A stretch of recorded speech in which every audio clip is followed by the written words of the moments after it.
Uma distribuição BV Filmes. Martinho Lutero. Uma jornada ao coração da Reforma.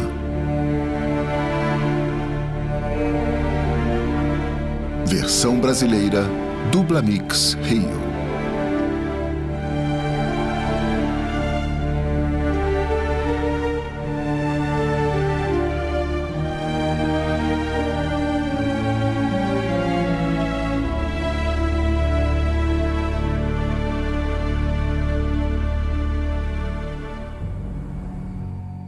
Quando o ousado protesto de Martinho Lutero foi pregado nas portas da Igreja Castelo, em Wittenberg, Alemanha, ele tinha pouca noção da tempestade que cairia em consequência. O evento mexeu com as fundações da Igreja medieval e mudou o mundo religioso e político para sempre.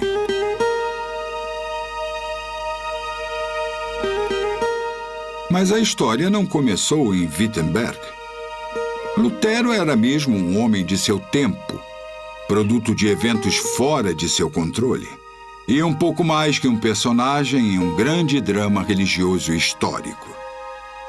No entanto, no começo do século XVI, ele foi o homem que tomou o palco central.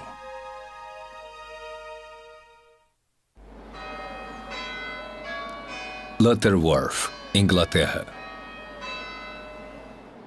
Deus Todo-Poderoso, a quem todos os corações estão abertos, todos os desejos são conhecidos, e de quem... As influências de Lutero podem ser ligadas à Inglaterra 150 anos mais cedo, até John Wycliffe, mencionado frequentemente como a estrela da manhã da Reforma.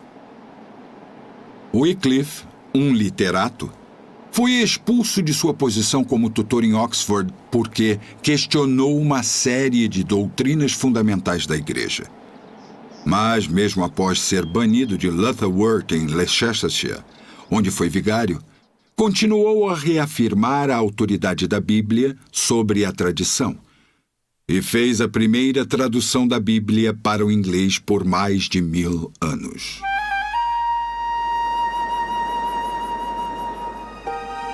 No tempo de Lutero, a Igreja ainda se mantinha exigindo obediência inquestionável e, normalmente, a recebia. No entanto, as ações de Lutero, ou melhor, sua reação a um monge chamado Tetzel, o vendedor de indulgências, foi para diminuir o poder da Igreja e acender uma luz que iluminaria toda a Europa e depois o mundo.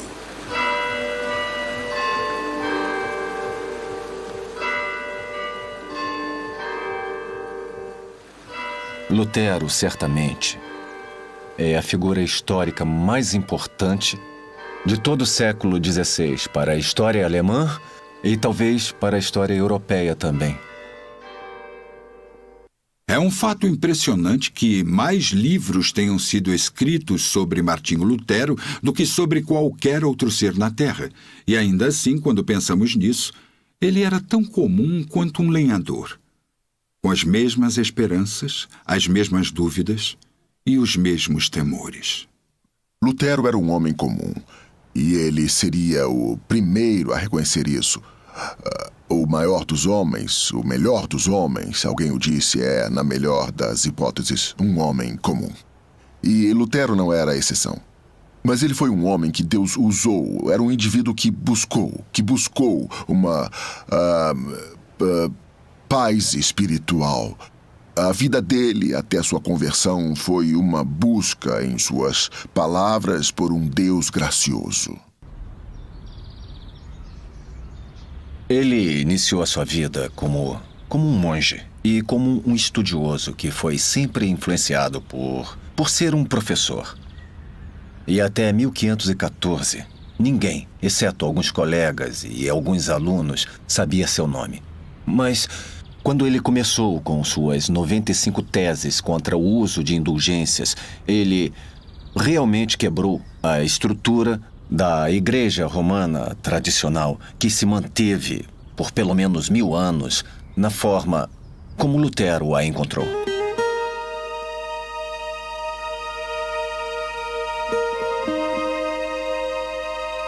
Local de nascimento de Lutero, Eisleben. Estátua de Lutero, praça principal, Eisleben. Martinho Lutero nasceu aqui, em Eisleben, uma pequena cidade charmosa no leste da Alemanha. Seus pais eram membros devotos da igreja e o jovem Martinho foi criado na tradição medieval, onde Deus era visto como um juiz bravo e vingativo que deveria ser obedecido a todo custo. Ele adquiriu essa noção dos próprios pais. Seus pais eram rígidos com ele. Ele aprendeu a obedecer, aprendeu a temer. Ele não aprendeu a amar, a confiar e acreditar. Isso foi um processo entre a fase jovem e adulta.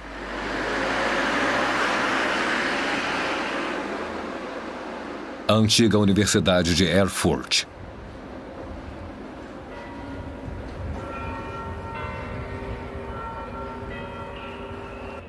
O pai de Lutero era um mineiro e, como todos os pais, tinha grandes esperanças para seu filho. Por sugestão sua, Martinho veio para cá para se aplicar para estudar direito na universidade. Lutero obedeceu ao pai, mas não tinha certeza quanto à profissão. Ele foi para casa por uma semana para pensar sobre o que devia fazer. E no caminho de volta para cá, ele foi apanhado por uma tempestade violenta. Se mesmo para nós tal experiência pode ser assustadora, para as pessoas do tempo de Lutero era apavorante.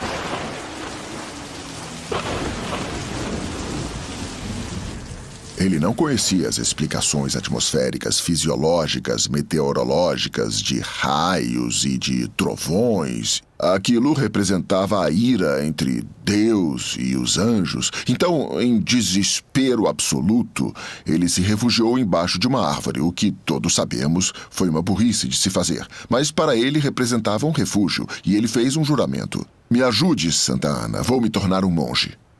Santa Ana era a padroeira dos mineiros. E já que essa era a profissão do pai de Lutero, era provavelmente a santa que ele conhecia melhor. E naquele momento de angústia terrível, sua esperança mais imediata de acesso a um Deus temível. Vou me tornar um monge. E isso para ele era render-se de toda a ambição, esperança, prospectos, futuro. Ele ia entregar sua vida para salvar sua vida. Então, contra a vontade de seu pai, e para honrar sua promessa a Santa Ana, ele entrou para o monastério agostiniano. Ele tinha 21 anos. No monastério, ele demonstrou zelo e entusiasmo que ultrapassou muitos de seus contemporâneos. Nenhuma tarefa era degradante demais, nada estava abaixo dele, já que ele trabalhava e buscava por uma retidão que o tornaria aceitável à vista de Deus. Ele esfregava o chão, batia nas próprias costas e não encontrava paz para sua alma. Ele falou com von Staupitz, seu superior monástico, que era itinerante, viajando por vários monastérios, checando a administração, e recebeu a sugestão de que deveria aprender a confiar em Deus, aprender a crer em Deus, um pensamento novo para ele.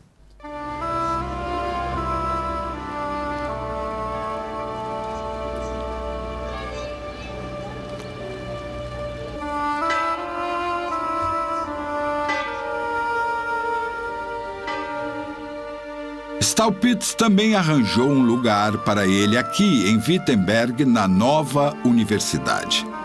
Ele foi indicado para a cadeira de Teologia Bíblica, o que requereu que ele estudasse e ensinasse sobre as Escrituras Sagradas. Uma inovação.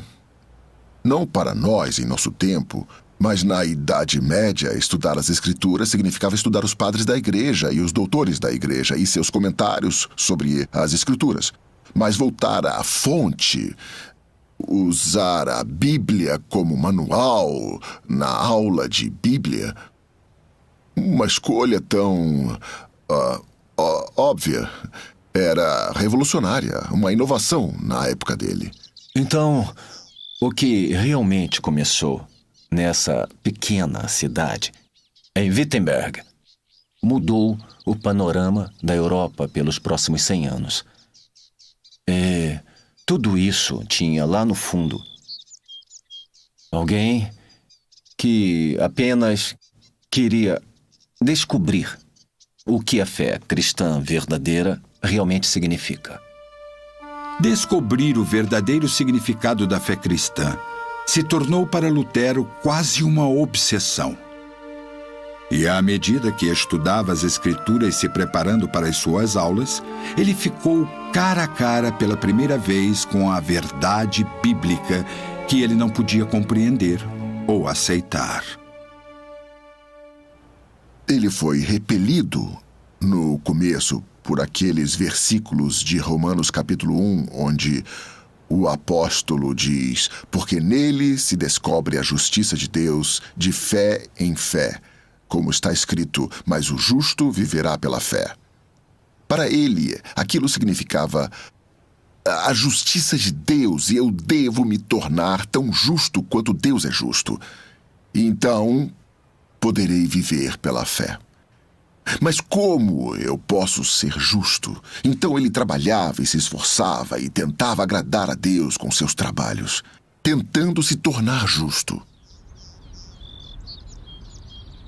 A busca de Lutero pelas respostas para as perguntas que o atribulavam o levaram a um estudo ainda mais profundo da Bíblia. Então ela se tornou a única e mais poderosa influência em sua vida. Os Salmos dizem: a entrada das tuas palavras dá luz e entendimento. Lutero estava prestes a descobrir o quão verdadeiro isso é. Se existe um texto que, para mim, sintetiza a vida e os trabalhos de Lutero, é a palavra do servo ao patriarca que foi enviado para encontrar uma noiva para o filho de Abraão, Isaque. Ele disse: quanto a mim, o Senhor me guiou no caminho. Ele não sabia aonde estava indo, ele não sabia tudo do princípio ao fim, mas ele estava no caminho. Ele uma vez disse: foi como se Deus colocasse vendas de cavalos nos meus olhos. Você sabe, vendas de cavalos para impedir que o cavalo olhe e se distraia de um lado para o outro, para que eu não temesse o que os homens pudessem fazer comigo. E ele disse: foi como se eu trabalhasse empurrado por uma mão atrás de mim. Ele estava interessado, primeiramente, por fim, na conexão pessoal entre ele mesmo e Cristo.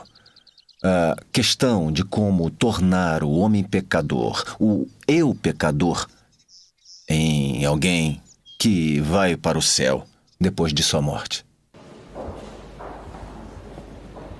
O estudo dele da Bíblia continuou, assim como sua procura por paz de espírito e de mente. Lentamente, como que às escondidas, a luz da verdade começou a nascer no coração e mente do jovem monge agostiniano.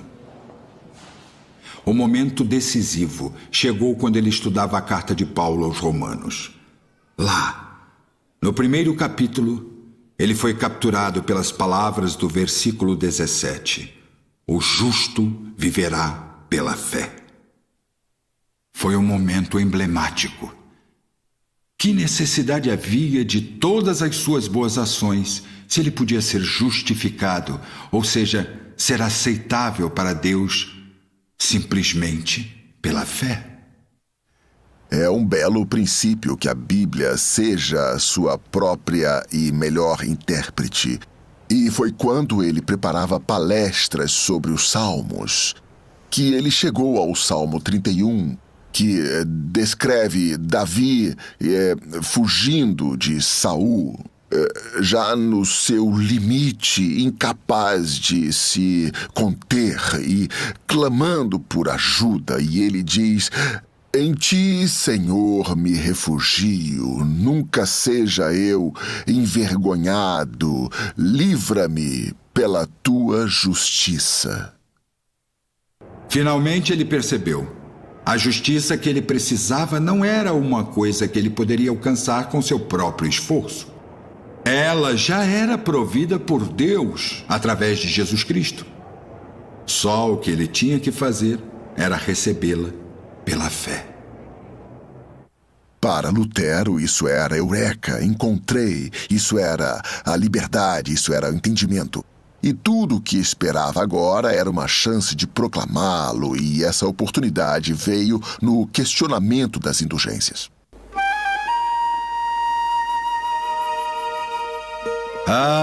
O questionamento das indulgências foi o que trouxe todo o movimento da Reforma. Foi o que enviou Martinho Lutero à sua escrivaninha para escrever suas 95 teses, e foi o que o enviou correndo à igreja para pregá-las em público.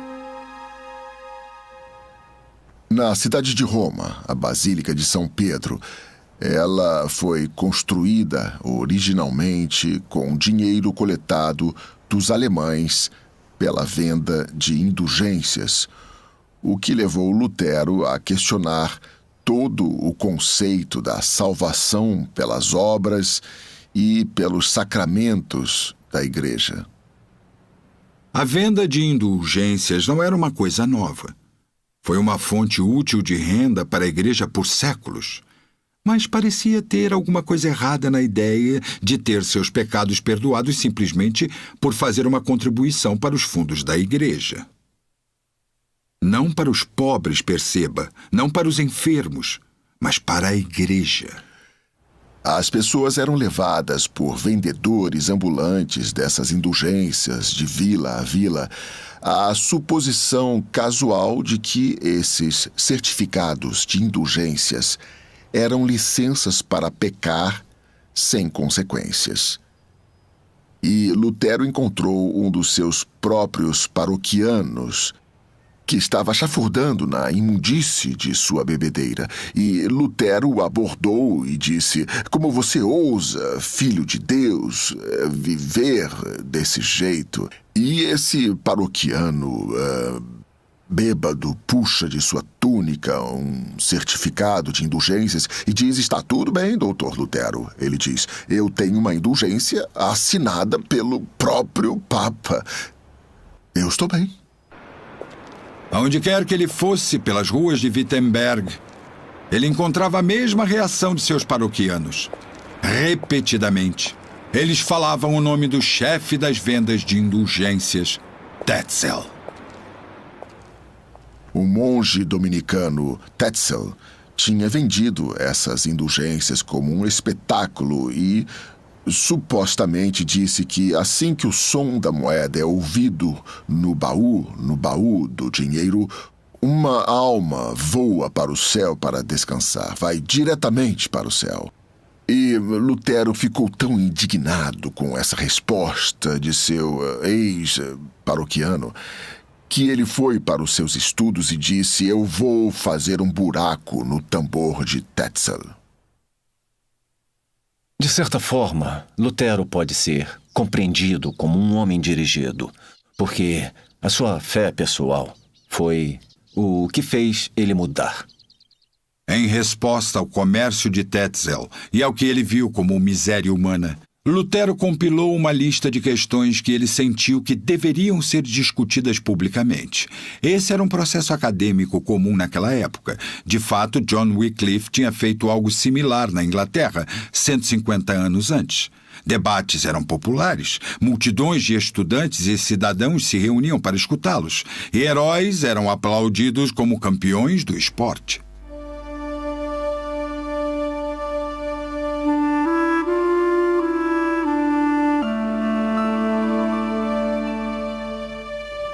Lutero selecionou 95 dessas questões, ou tópicos, e os pregou aqui em Wittenberg, na porta da igreja. numa véspera do dia de Todos os Santos, 31 de outubro de 1517.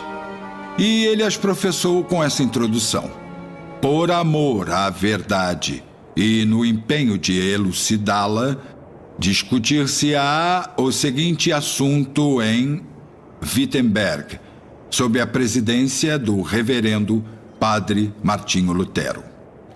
E ele convidou todos que quisessem ir e participar. Muitas das propostas de Lutero eram ousadas e desafiadoras. Por exemplo, ele questionou a autoridade do Papa para perdoar pecados. Ele perguntou se era certo que indivíduos tivessem que confessar seus pecados para um padre e não para Deus. E, num ataque direto a Tetzel, o vendedor de indulgências, ele declarou: não há autoridade divina para pregar que a alma voa para fora do purgatório imediatamente quando o dinheiro tilinta no baú.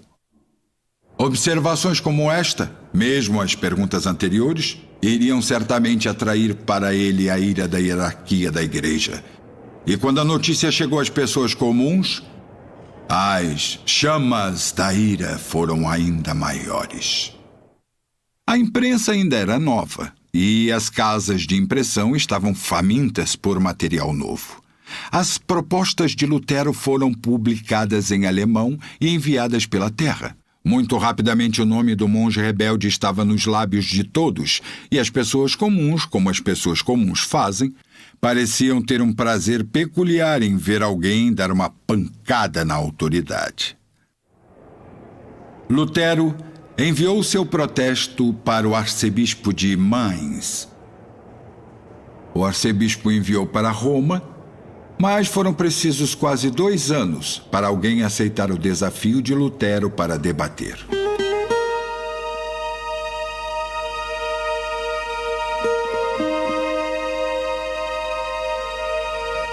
Mas esse dia chegou na Universidade de Leipzig, quando o teólogo católico alemão John Eck pegou as teses e postulou a autoridade dos padres da igreja contra elas. Eck narrava seus argumentos por vários minutos, citando os padres e doutores da igreja.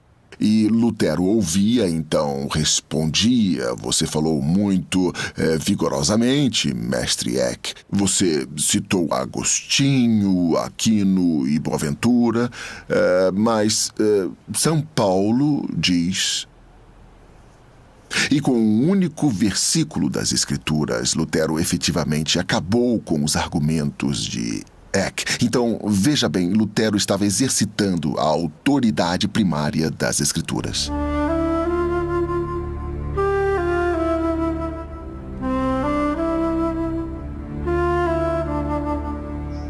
Quando Eck não conseguiu alcançar os argumentos de Lutero com lógica e razão, ele atacou a sua pessoa e o acusou de soar como John Huss. E no início Lutero ficou furioso de ser acusado de hussitismo, porque Lutero não conhecia muito da história da igreja. Tudo que ele sabia era que Huss tinha sido queimado como herege no Concílio de Constança. Logo, Huss devia ter sido um grande herege. Então, ele investigou no intervalo e voltou e anunciou orgulhosamente: bom, então eu sou um hussita. Huss estava certo. Huss concorda comigo, então, obviamente, ele estava certo. E, portanto, eu não acredito mais na autoridade de concílios da igreja. Concílios erraram queimando Huss. Então, não há outra autoridade, não o Papa, não a igreja, não os concílios, mas somente as Escrituras. De uma certa forma, Lutero perdeu a discussão em Leipzig. Mas, de outra forma, ele saiu como vencedor. Ele foi forçado a reexaminar os argumentos e, em particular, rever sua postura quanto à autoridade da Igreja em oposição à autoridade da Bíblia Sagrada. Era uma evolução, era um processo. Quanto a mim, o Senhor me guiou no caminho. Ele não sabia aonde ia, mas ele chegou ao lugar certo. Lutero pode ter chegado ao lugar certo em sua própria mente, mas a igreja tinha ideias diferentes. Essa heresia não poderia ter condições de se espalhar. Precisava ser parada antes que o cristianismo e seu povo fossem levados para longe. O que a Igreja fez foi emitir uma bula papal, uma edição de lei da Igreja Católica, cujos membros são obrigados a obedecer. No caso de Lutero, a bula exigia que ele renegasse seus falsos ensinos sob pena de excomunhão. A reação de Lutero a essa ameaça foi queimar publicamente a bula papal embaixo desse carvalho, juntamente com livros de leis da Igreja, alguns escritos por seus inimigos contra ele. Mas Lutero não estava apenas queimando livros, estava queimando ligações também.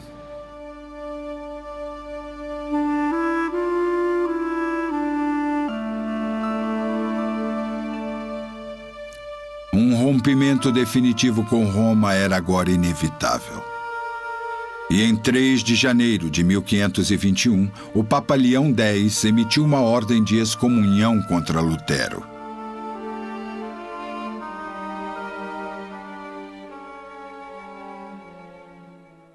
Ele era, agora, oficialmente um herege, e sua vida estava em perigo constante.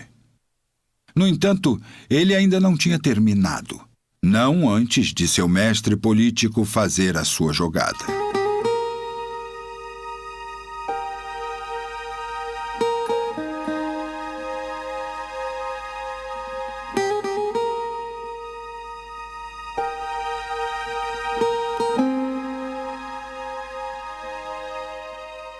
A Alemanha era composta por diversos pequenos estados, cada um com seu próprio governante, e eram todos ligados politicamente pelo Sacro Império Romano.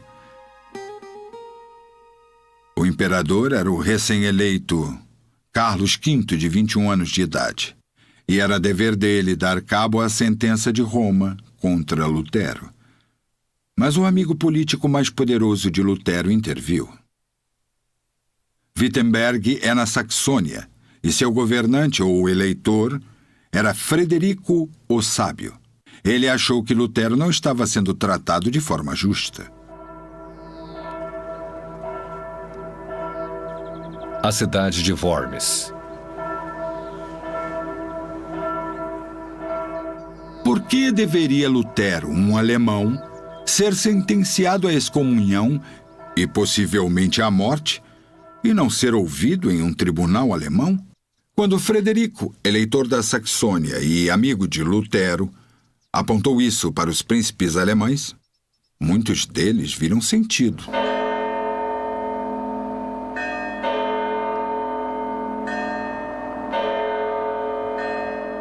Acontece que a Dieta Imperial, ou Conselho Formal do Sacro Império Romano, se encontrava naquela época em Worms. Estava deliberando sobre numerosas questões, mas é lembrada hoje somente em conexão com Martinho Lutero. O imperador foi persuadido a ouvir o caso de Lutero, e ele foi intimado a comparecer diante da Dieta em 15 de abril de 1521.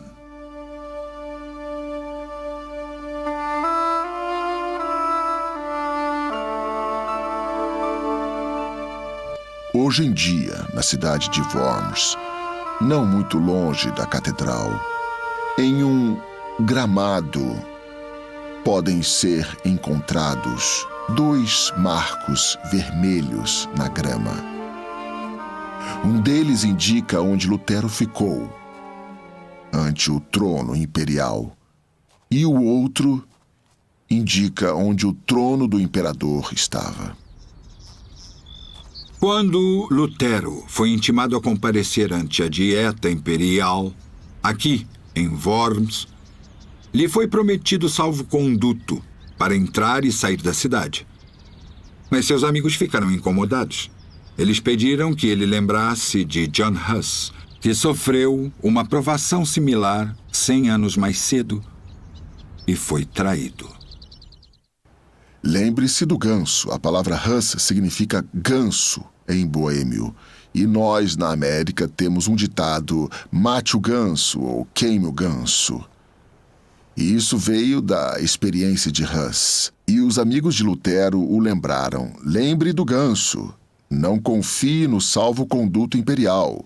E Lutero supostamente respondeu: eu não me importo. Minha confiança está no Senhor Jesus Cristo, não na palavra dos homens. Pode haver quantos demônios contra mim, quanto a telhas sobre as casas em Worms, que é a cidade aonde eu vou. Eu irei. Minha proteção está no Todo-Poderoso.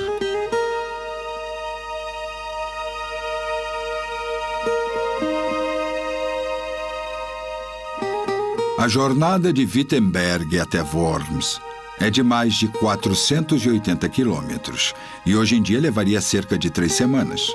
Para Lutero era mais como uma parada da vitória. Em cada cidade em que passava era recebido com júbilo e aclamação. Ele pregou em Erfurt, Gotha e Eisenach.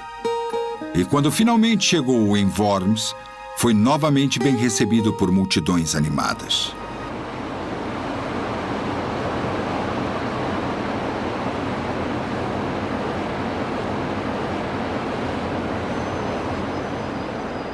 Na dieta, ele foi levado à presença augusta do novo jovem imperador Carlos.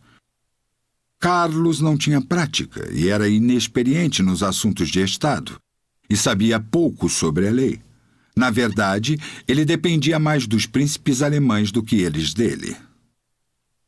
Ele não podia lutar em suas guerras se não fosse pelo apoio dos príncipes alemães. E ele tinha guerras, os turcos ao leste e os franceses ao oeste. E agora ele tinha esses partidários de Lutero entre os príncipes. E eu realmente acredito que Deus o manteve manteve esse jovem imperador ocupado demais para estrangular esse bebê da reforma em seu berço como era, até que crescesse até sua juventude e não pudesse mais ser tão facilmente extinto.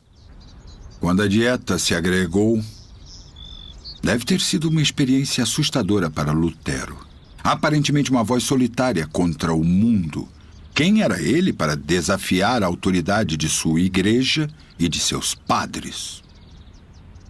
Lutero iniciou sua defesa na dieta de uma forma educada e deferente. Sereníssimo Senhor Imperador, ele começou. Ilustríssimos príncipes e graciosíssimos senhores, rogo-vos conceder uma audiência graciosa. E se por minha inexperiência eu negligenciar a dar a alguém seu título apropriado, façam a gentileza de me perdoarem. Eu sou um homem que passou sua vida não em tribunais, mas nas celas de um monastério.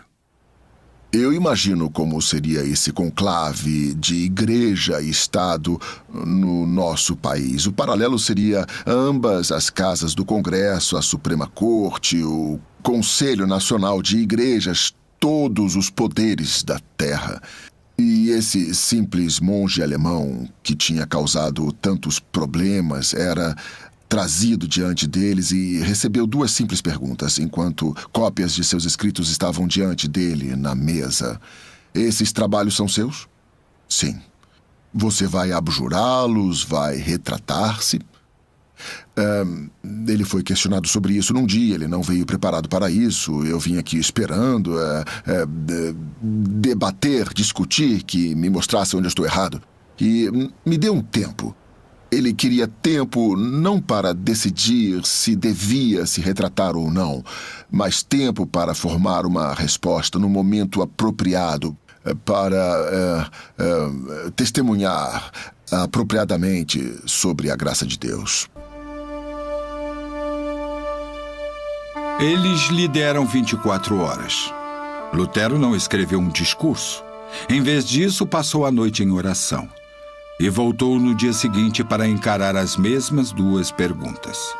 Esses são seus escritos e você vai se retratar? À primeira pergunta ele respondeu: sim, esses são os meus livros. e mesmo a bula papal emitida contra mim concorda que muitas das coisas escritas nele são inofensivas. À pergunta sobre se retratar por eles, ele disse: se eu começasse a abjurar, o que eu estaria fazendo além de condenar a verdade que é admitida tanto por meus amigos como por meus inimigos? Vocês querem que eu abjure a todos? Pensem no que estão dizendo. Seria negar algumas coisas que vocês dizem ser verdade. E eles não gostaram das distinções dele. Não, pedimos de você uma resposta simples. Certo, vocês pedem, darei uma a vocês. A não ser que me mostrem provas claras da Bíblia, ou por motivo certo, motivo regenerado, não seus sofismas, eu não vou abjurar a nada. Minha consciência, ele disse, é cativa da palavra de Deus. Ir contra a consciência não é nem certo, nem seguro. Ele quis dizer a palavra são. Vou enlouquecer se fizer isso. Ele podia dizer que ir contra a consciência não é certo, porque ele tinha acabado de dizer minha consciência é cativa da palavra de Deus. Sua consciência foi ensinada pelas Escrituras, logo, era um guia válido. Monumento da Reforma, Worms. A não ser que me seja mostrado pela palavra de Deus onde estou errado, não vou abjurar nada, disse Lutero. Novamente, com notável rebeldia, ele não estava se submetendo. Ele disse as palavras mais famosas da história da Reforma. Aqui estou. Não posso agir de outra forma. O senhor me ajude. É tão notável e tão surpreendente esse simples pronunciamento, sem medo, sem orgulho, mas sem se importar com as consequências, de dizer a verdade como ele a entendia. Havia desenhos em todos os lugares, inclusive os dos secretários que estavam transcrevendo o que era dito. Lutero se voltou para os poucos amigos que o acompanharam, esperando apoio e encorajamento. Mas em vez disso, viu em seus rostos nada além de abandono e desespero. Pareciam estar dizendo: você conseguiu agora. Seu ganso foi cozido. Você está acabado.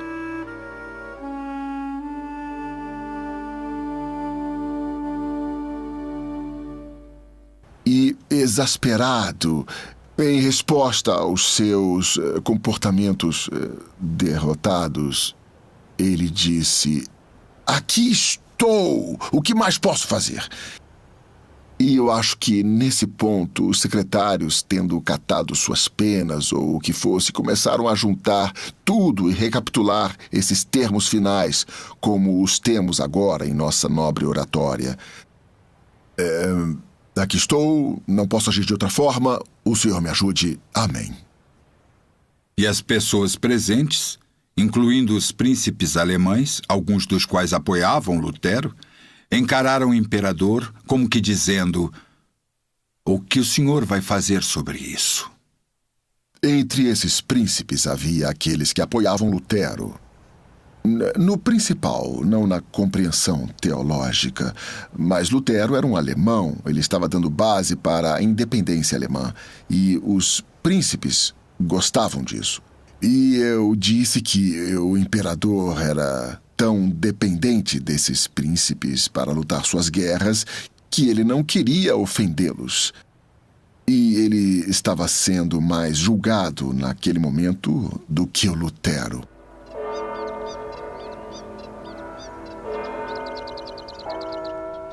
O imperador deu um sinal e os dois guardas levaram Lutero embora. A multidão deu um berro e quando Lutero passou, os guardas espanhóis gritaram: El fuego! El fuego! O fogo! O fogo! No entanto, Lutero foi devolvido são e salvo ao seu alojamento, enquanto o imperador e seus conselheiros deliberavam mais sobre seu destino. No final, uma decisão foi tomada e o imperador pronunciou o veredito final. Este irmão está certamente enganado quando se põe contra todos os cristãos. Nós ouvimos o discurso de Lutero aqui, e eu vos digo que eu me arrependo de ter demorado tanto em tomar medidas contra ele. Não desejo ouvi-lo novamente. Ele tem seu salvo-conduto, mas eu o declaro como um notório herege.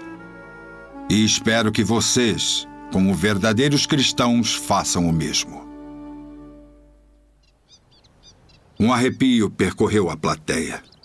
Lutero havia sido proclamado um herege pela Corte Suprema do Império. Só havia uma sentença: a estaca. No entanto, não haveria nenhuma estaca em chamas para Martinho Lutero. No dia seguinte, ele iniciou a longa jornada de volta para Wittenberg. Havia temor por sua vida. Com a promessa de salvo-conduto que duraria mais 21 dias, ele tinha que correr. Seus amigos, agindo sob instruções de Frederico o Sábio, decidiram por uma ação drástica.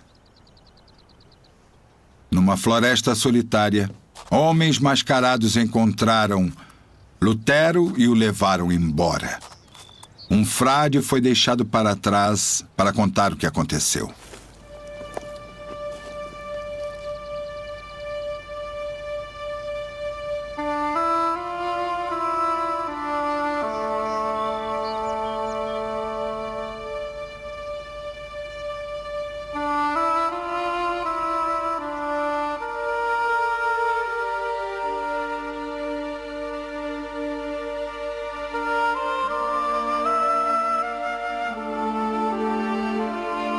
Castelo de Wartburg, próximo a Eisenach.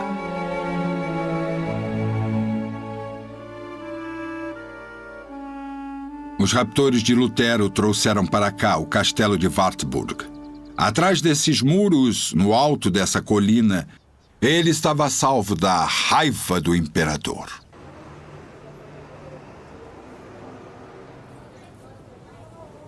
Ao longo das semanas seguintes, enquanto crescia cabelo na cabeça raspada do monge e uma barba também, Lutero adquiriu uma nova identidade. Ele se tornou Junker Jorge. Sua temporada em Wartburg não foi desperdiçada. Uma torrente de palavras fluíram de sua caneta atarefada. Sermões sobre as epístolas e evangelhos, ataques a vários oponentes da Reforma e o mais importante, uma tradução do Novo Testamento.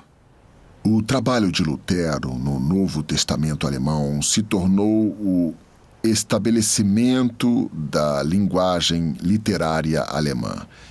E isso é interessante para mim porque era o século XVI.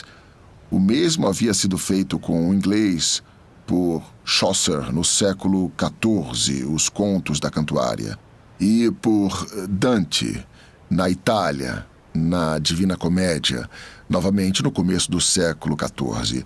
Mas a Alemanha estava pelo menos 2 séculos atrás do resto da Europa em sua transição do feudalismo medieval para o nacionalismo político, seu conceito de independência. Lutero era um camponês. Lutero era um homem do povo. Ele não era bem nascido, nem era mal nascido. Ele era, eu digo, um camponês, mas seu pai logo se tornou um mineiro e o enviou para a universidade. E Lutero tinha uma educação clássica, mas não escolheu a Alemanha alta e formal, nem a baixa e comum, no sentido de linguagem crua, mas a linguagem do meio, o alemão respeitável, não o altamente culto. E essa escolha de dialeto se tornou tão efetiva em comunicar o que escritores alemães subsequentes viriam a escrever às pessoas a quem se dirigiam. Martinho Lutero era, na verdade, bastante conservador. e não percebeu até bem mais tarde que tudo o que ele estava fazendo teria consequências revolucionárias. Ele nem sonhava em começar uma nova igreja ou em criar uma nova ordem social. Mas isso, de fato, foi o resultado. O que a maioria das pessoas não percebe é que a reforma da Igreja de Lutero não está confinada aos limites da Igreja. Ela mudou a sociedade do seu tempo. É claro, para acompanhar a reforma da Igreja veio uma grande reforma educacional. Lutero realmente é o fundador do sistema educacional elementar na Alemanha. E, ao mesmo tempo, de uma reforma social que veio a acontecer e que estruturou tudo de uma forma inteiramente nova. Primeiro, nas áreas protestantes da Alemanha e, mais tarde, também nas áreas calvinistas e mesmo nas áreas católicas da Alemanha. E, mais tarde mesmo, na Europa. Ele se tornou, num certo sentido da palavra, também o professor de outros reformadores, como Zwingli, em Zurique, ou João Calvino, em Genebra. E o que realmente começou nessa cidade pequena, em Wittenberg, mudou o panorama da Europa pelos 100 anos subsequentes. Enquanto Lutero foi mantido preso em Wartburg, eventos em outros lugares na Alemanha tiveram uma virada mais sinistra.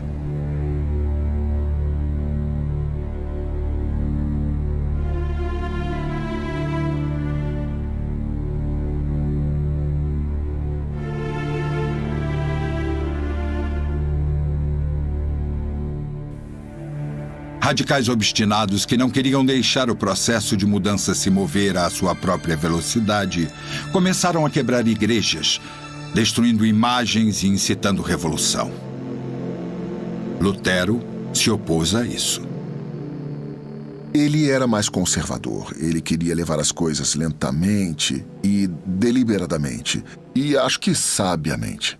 Bem, tendo uma ordem estabelecida em Wittenberg, foi percebido por ele e seus colegas que era inconsistente manter um monastério e um convento na cidade. Então ele começou a esvaziar o convento e prover um marido para cada uma das freiras. Tudo acabou bem com esses arranjos, até chegar a vez de Catarina von Bora, a filha de um nobre. Ela negou veementemente o partido arranjado para ela. Finalmente, com frustração, lhe foi perguntado: "Bem, quem você aceitaria?" E ela olhou para Lutero e disse o nome dele. E ele disse: "Não, impossível, eu estou banido do império, eu posso ser morto a qualquer dia. Eu não vou precipitar você do altar do casamento a um funeral. Não." E ela disse sim. E eles se casaram. E isso ele mais tarde disse ter feito para agradar ao seu pai, para provocar o Papa e aborrecer o diabo.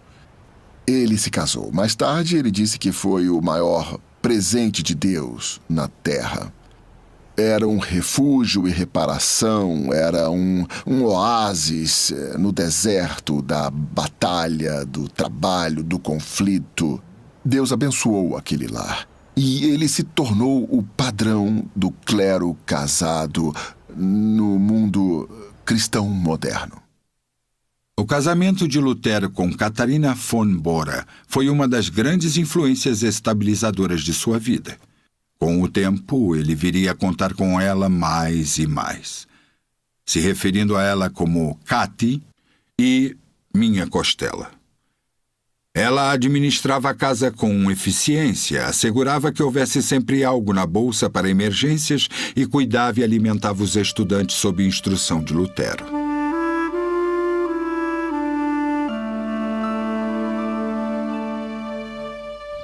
Como muitos homens em posições de liderança, Lutero era dado a profundas crises de depressão. Em uma ocasião, Catarina adotou um jeito novo de curá-lo.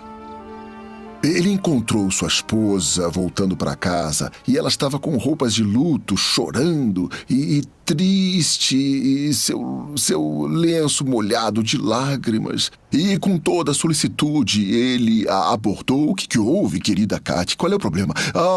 Ela disse, você não soube. Não soube o quê? Esse tempestuoso Lutero disse, nosso Senhor Cristo, nosso Deus, está morto. Não, ele não está morto. Eu falei com ele hoje. Estou tão feliz de te ouvir dizer isso, ela disse. Da forma como você vem agindo ultimamente, eu tinha certeza que Deus tinha morrido. Foi uma repreensão potente e bem recebida. Certa vez, sofrendo um ataque do mal, tal foi a frustração de Lutero que foi dito que ele atirou um vidro de tinta no diabo. No entanto, esses momentos sombrios eram produtivos. Quando a crise de depressão veio sobre ele, Lutero dizia com frequência, então vou cantar o Salmo 46. Deus é o nosso refúgio e fortaleza, socorro bem presente na angústia. Pelo que não temeremos, ainda que a terra se mude e ainda que os montes se projetem para o meio dos mares. A depressão passou, a alegria voltou e o trabalho continuou. Inspirado pelo Salmo 46, Lutero escreveu o que viria a se tornar o hino da Reforma. Ein Festburg ist unser Gott. Castelo forte é o nosso Deus, espada e bom escudo. Com seu poder defende os seus em todo transe agudo.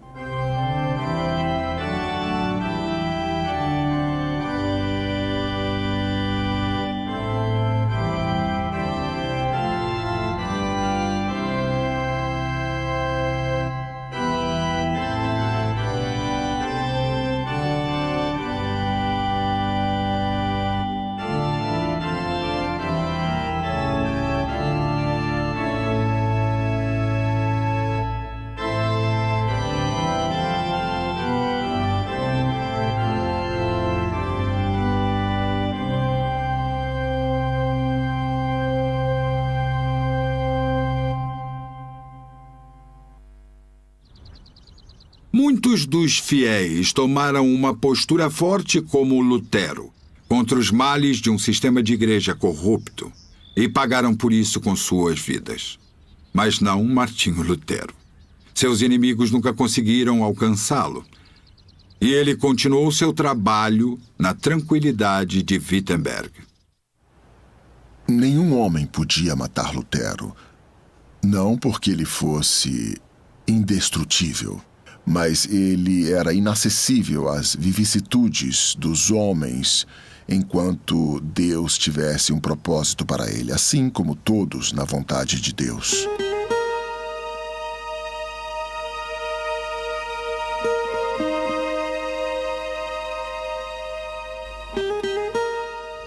Martinho Lutero morreu tranquilamente em sua cidade natal, Eisleben, em 17 de janeiro de 1546. Tinha 62 anos. Muito pode ser dito sobre sua influência e legado. E seus tópicos têm sido assunto de muitos livros. Quando pensamos em Martinho Lutero hoje, automaticamente pensamos reforma. E isso deixou ao mundo seu próprio legado.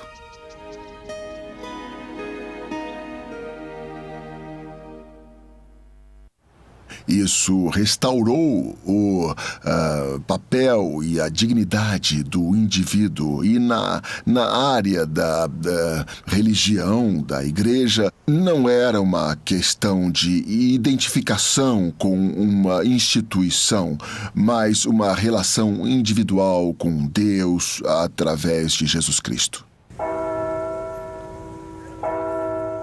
O que aconteceu aqui nessa pequena cidade alemã há quase 500 anos mudou a face da Europa e depois do mundo.